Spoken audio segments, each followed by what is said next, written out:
Hey guys, welcome back to the channel. I hope everybody is absolutely fantastic. जो लोग मुझे नहीं जानते, मैं हूं डॉक्टर इशराक एंड आज की वीडियो में हम लोग ये डिस्कस करेंगे कि कैसे आप अपने बॉडी वेट के अकॉर्डिंगली खुद से अपना डाइट बना सकते हैं। आपको कितनी कैलोरीज चाहिए, आपको कितने मैक्रोज चाहिए, मैक्रोज यानी कि प्रोटीन, कार्ब्स, फैट्स, आप कैसे अपनी बॉडी के अकॉर्डिंग कैलकुलेट कर सकते हो। और ये सारा फॉर्मूला मैं आज आप लोगों को बहुत सिंपल तरीके से समझाने की कोशिश करूंगा। So keep watching the video, will be back.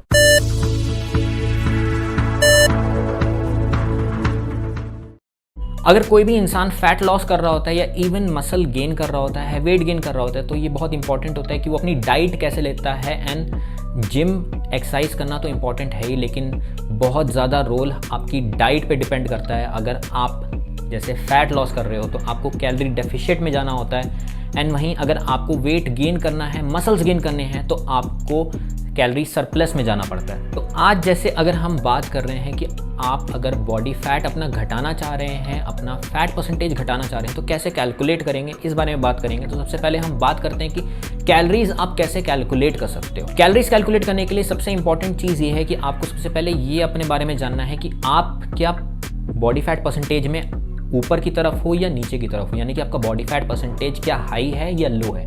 अब ये कैसे पता चल सकता है? अगर किसी के पास बॉडी फैट नापने वाली मशीन है या कैलिपर है तो वो उससे नाप के चेक कर सकता है कि उसका बॉडी फैट परसेंटेज कितना है। एंड अगर नहीं भी है तो भी आप अपनी बॉडी में देख सकते हो कि आपकी बॉडी कैसी है।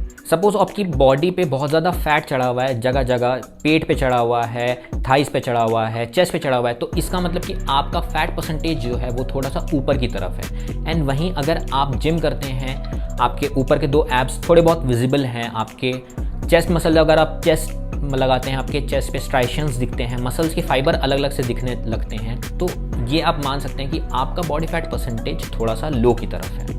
अब इसी चीज़ को अपने नज़र में रखते हुए आपको अपनी कैलोरीज कैलकुलेट करनी है। तो यहाँ पे एग्जांपल के लिए मैं एक लूँगा कि अगर सपोज एक लड़की है जिसका वेट 60 kg है एंड उसको अपना बॉडी फैट परसेंटेज कम करना है, फैट कम करना है, तो वो कैसे करेगी एंड कैलोरीज कैसे कैलकुलेट करेगी। मैं यहाँ पे 60 kg ले रहा हूँ, आपका वेट जो भी है आप 60 को उससे रिप्लेस कर सकते हैं एंड अपना वेट वहाँ पे लगा के सारे फॉर्मूलोज को एग्जैक्टली वैसे ही कर सकते हैं।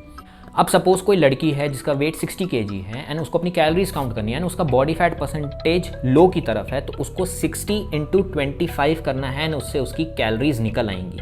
यानी कि जैसे एग्जांपल के लिए 60 × 25 किया तो 1500 कैलोरीज आ गई। ये उसका कैलोरी रिक्वायरमेंट है डेली का। एंड वहीं उसका अगर फैट परसेंटेज थोड़ा सा ज़्यादा की तरफ है तो उसको अपने बॉडी वेट को 20 से मल्टीप्लाई करना है एंड उससे उसकी कैलोरीज कितनी रिक्वायर्ड है उसे पर डे वो निकल आएगा। यानी कि अगर बॉडी फैट परसेंटेज आपका ऊपर की तरफ है तो आपकी कैलोरीज लो जाएंगी, और आपका बॉडी फैट परसेंटेज थोड़ा सा लो की तरफ है तो कैलोरीज आप थोड़ा सा ऊपर रख सकते हैं। अब बात आती है कि आपकी बॉडी में जो कैलोरीज है वो हमारे मेन सोर्सेस होते हैं 3, यानी कि प्रोटीन होता है, कार्ब्स होता है एंड फैट होता है।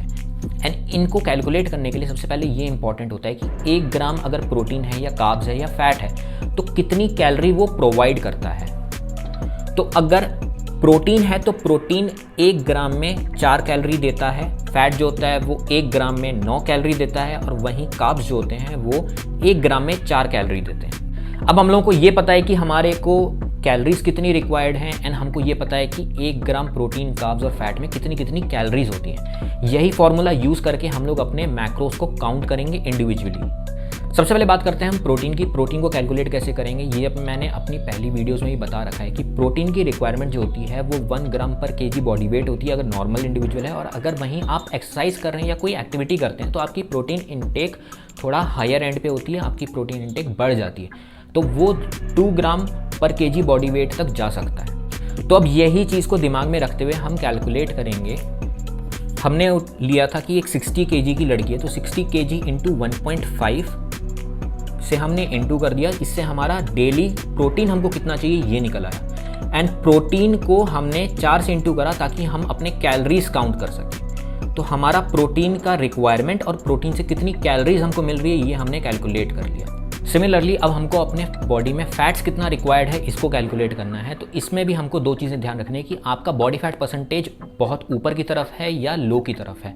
अगर सपोज़ आपका बॉडी फैट परसेंटेज जो है वो हायर एंड की तरफ है तो आपको अपना बॉडी वेट को 0.6 से मल्टीप्लाई करना है, जिससे आपका फैट इनटेक निकल आएगा कितना रिक्वायर्ड है आपको डेली, एंड फैट से कितनी कैलोरीज आ रही हैं वो आप उसको 9 से इंटू करके आप अपना टोटल कैलोरीज फैट्स के थ्रू कितना मिल रहा है आप वो कैलकुलेट कर सकते हैं।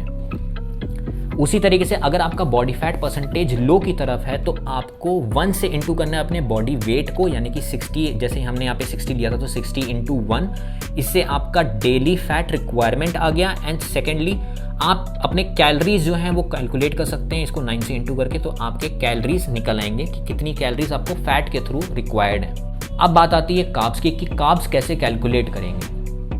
इसमें भी हमको वही चीज़ दिमाग में रखना है कि आपका body fat percentage higher end की तरफ है कि लोअर एंड की तरफ है, क्योंकि उस हिसाब से हमने अपने फैट्स कैलकुलेट करे हैं, अपने कैलोरीज कैलकुलेट करे हैं। सपोज़ आपका बॉडी फैट परसेंटेज जो है वो हायर एंड की तरफ है, तो हमने जो कैलोरीज हमारी टोटल हैं उसमें से हमने प्रोटीन माइनस किया और फैट माइनस किया, जिसके हमारे को हमारी कैलोरीज मिल जाएंगी कि कार्ब से कितनी कैलोरीज चाहिए। सिमिलरली अगर लो बॉडी फैट परसेंटेज है तो हम सिमिलरली अपने टोटल कैलोरीज में से प्रोटीन और फैट्स को माइनस कर देंगे, जिससे हमारा कार्ब्स की कितनी कैलोरी रिक्वायरमेंट है ये हमारे को पता चल जाएगी। यही सिंपल फॉर्मूला आप अपने वेट के अकॉर्डिंगली लगा सकते हैं। जैसे मैंने यहाँ पे 60 का एग्जांपल लिया था, तो आप उसमें अपना रिप्लेस कर सकते हैं। 70 है, 72 है, 80 है, आप उसको डाल के ये सेम फार्मूला यूज़ करके अपने कैलोरीज और अपने मैक्रोस कैलकुलेट कर सकते हैं। एंड इसमें बहुत ईजी है क्योंकि सबके घर में अलग अलग पकवान बनते हैं। आपको अपनी मम्मी को परेशान नहीं करना पड़ेगा, अपने हस्बैंड को परेशान नहीं करना पड़ेगा, इवन अपनी पत्नी को भी परेशान नहीं करना पड़ेगा। आप जो घर में बन रहा है उसी के अकॉर्डिंगली बस इसको दिमाग में रखते हुए, कैलोरीज को, अपने मैक्रोस को दिमाग में रखते हुए अपना डाइट चेंज कर सकते हैं। एंड आपको इसके लिए कोई ट्रेनर के पास जाने की ज़रूरत नहीं है, अब आपको कोई कोच लेने की ज़रूरत नहीं है, आपको महंगे महंगे प्लान्स लेने की ज़रूरत नहीं है। ये कंसेप्ट सब अप्लाई कर सकते हैं। मैं खुद अपनी लाइफ में अप्लाई करता हूँ एंड ये बहुत सिंपल है, ईजी है।